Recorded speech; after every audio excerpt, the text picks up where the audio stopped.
Howdy y'all, I'm Jim and this is my wife Lori. Good afternoon. We're coming to you from the underground shelter, and we thought we might do a little, I don't know, just kind of a commentary on some of the news topics of the day. But I'm basically from Houston, Texas, and grew up down there.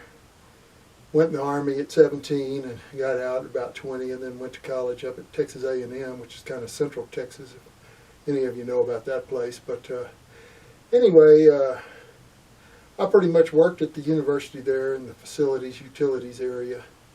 Finally retired at about 52, and so that was the deal they made with the retirement. So now I have a little monthly stipend, not much, but anyway. That's my story, and now we've given up the heat in Texas, and we moved up to Colorado for the summer. So we have a little summer place, and anyway, you may have seen some of the footage of it. It's kind of a Colorado small house tour kind of thing. But anyway, I'll let Lori go ahead and introduce herself. Well, I was born and raised in Austin, Texas. And I don't like to go there anymore.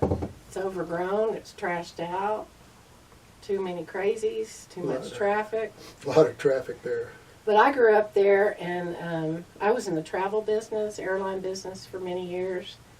And so I saw a lot of the world. And then I settled down and had 3 daughters. And very successful, wonderful daughters, very proud of them. And good people. And that's what you strive to do and have is when you have babies, is to have good people. Anyway, and so I'm up here also retired and enjoying it. But we decided to come underground today and talk about recent events. Yeah, I would, I mean, we could toss a coin up as to what we'd talk about, but recently there's been the shooting down in, what was that, San Antonio? Or El Paso? And then there was another shooting in, was it Cleveland? Ohio. Dayton, Ohio. Yeah, maybe it was Dayton, Ohio. Let's see. The crazy stuff that's happening over in the Strait of Hormuz right now with Iran. And let's see, anything else going on? Well, the weather. Hot in the south. I guess you could say the earthquakes and volcanoes or whatever. There's a little bit of action that's been going on, I think, over on the Cascadia fault line kind of thing. So what do you say? What do you want to pick any one of those? I don't really care which one we talk about. I guess what started us thinking about making a commentary video was noticing all the YouTube prepping videos, and I've seen prepping going on for 20, 30 years, and but now it's like everything is in your face because of social media, 24/7 news, and it just seems like there's a lot more individuals and families doing prepping for the end of the world. So we kind of just wanted to touch on that. And when it comes up, my take on it is more of the big picture, the creationism picture, and I feel like, yeah, it is the end times. But I have faith, which gets me through most and everything that I've been through. And I think that people that don't have faith maybe go a different avenue, a different channel of what keeps them going, gets them up in the morning. But in my faith, these are the end times. Go to Revelations, interpret them how you want, and educate yourself. But that's my big picture. I'm a believer in God, and I think that He's in control. And I don't worry a lot about it. I pray a lot, but I see the bigger picture. Most people, I don't know if they're like that or not. You'll have to give me your ideas on it. Well, I would say to that, the man does not live by faith alone. I disagree. You better have your victory garden, what they used to call it back in World War II. But nowadays it's kind of called a survival garden.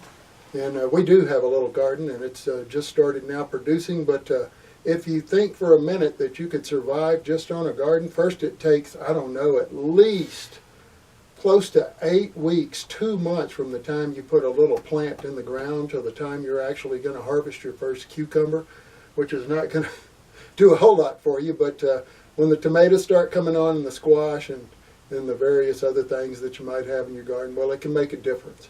But that also means that if it is end times and you want to survive a little bit longer, you're going to need something to eat and something to drink. So I think it's really important, prepper-wise or whatever, that everybody have some kind of, at least 2 weeks. You could start with 2 weeks food supply, just get you a bunch of, ramen noodles and, some jugs of water or whatever, and, at least have a first aid kit or a box of Band-Aids just to start dog out. food. Got to have some dog food, or they'll want to eat you or your food, I'm sure. But anyway, we do watch some of the prepper videos. There's a fella, I think, that's on YouTube that's up in Canada. I think he's Canadian prepper. We like to watch Survival Lily. I think she's somewhere over in Europe. Really? And she builds some little shelters and kind of hangs out. I think she's got a successful YouTube video. So if you get the chance, go over and check out both of those. They can give you some good ideas about getting started in prepping and in survival, wilderness type kind of thing. So anyway, that's pretty much all I have in terms of coming to you from the underground bunker. And we'll do a video about I guess one of those topics or whatever's in the news that comes up that we want to talk about. But anyway, I think that's good enough for an introduction, and I hope you'll consider subscribing. And if you want to make some comments, we'd certainly welcome those as well. Thanks for watching, and don't forget to like, subscribe, and share.